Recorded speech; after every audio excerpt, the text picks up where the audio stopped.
Tu viens de prendre un poste de manager, mais au fond, tu te demandes si tu es complètement légitime. Tu te compares aux autres, tu te sens moins expérimenté. Tu doutes dès que tu dois prendre une décision. En réalité, tu vis peut-être ce qu'on appelle le syndrome de l'imposteur. Et c'est bien plus courant qu'on ne le pense. Dans cette vidéo, je t'explique pourquoi ce sentiment arrive et comment l'apprivoiser pour enfin prendre ta place. Partie 1. Ce que tu ressens est normal. D'abord, rassure-toi, c'est normal. On ne devient pas manager du jour au lendemain. Tu es en train de changer de posture et ton cerveau, il aime pas trop le changement. C'est naturel. Tu passes d'un côté où tu maîtrisais tout, tu étais contributeur expert, et c'est d'ailleurs pour ça qu'on a pensé à toi pour le rôle de manager, à un rôle où tu vas gérer de l'humain, des conflits, des incertitudes. Forcément, tu te sens un peu paumé. Mais ce flou, c'est aussi le signe que tu grandis. Pourquoi tu te sens illégitime?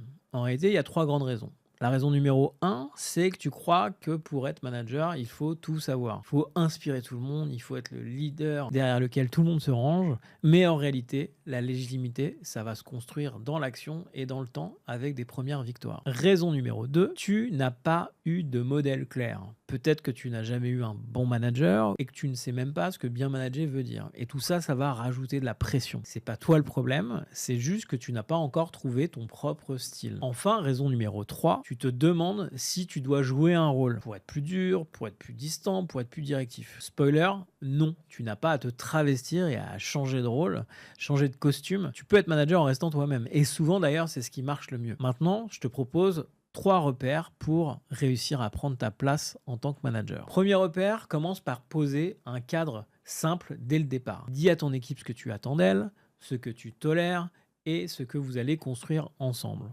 La clarté va rendre légitime.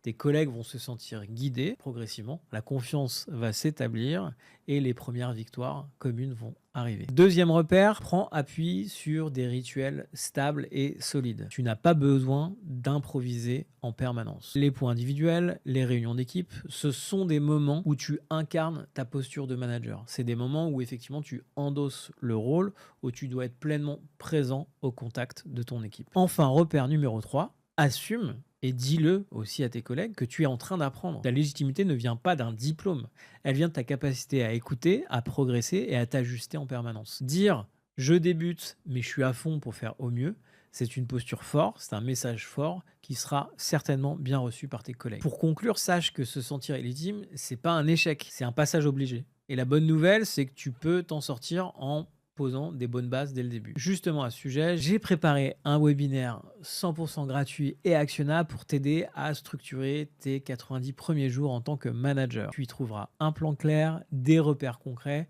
et surtout de quoi reprendre confiance. Tu trouveras le lien en description de cette vidéo. J'espère qu'elle t'a plu. Si elle t'a plu, pense à t'abonner, à peut-être me mettre un petit message ou un petit pouce en l'air, ça fait toujours plaisir. Il y en a plein d'autres qui vont arriver. Je te dis à très vite sur cette chaîne.